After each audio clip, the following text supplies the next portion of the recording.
Ang babae, hindi naman basta-basta bibitaw yan eh. Aminin natin, ibang magtiis ang mga babae kesa sa atin. Iba yung tolerance nila sa pain. Kaya nga sila yung nanganganak eh. At ang babae, hindi basta-basta mag-give up yan. Kung hindi matindi ang dahilan. Again, ang babae, lalong-lalo na yung matinong babae, matinong asawa, matinong ina, hindi basta-basta mag-give up yan. O mag-give up man yan, matagal nang lumalaban yan, napagod na lang. Kaya nga may kasabihan tayo, kapag ang babae ang umayaw, ayawan na talaga. Hindi ibig sabihin ayaw na niya, kundi dahil wala na siyang ibibigay pa kasi inubos mo na.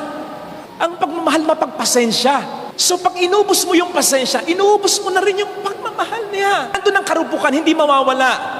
Hindi magiging perfect. Lagi ang pag-asama kasi hindi ka perfect. Paulit-ulit mong pagmukhaing tanga. Hindi mo binibigyan talaga ng halaga. Ikaw na nga ang nagkamali, ang aamo sa'yo, siya pa.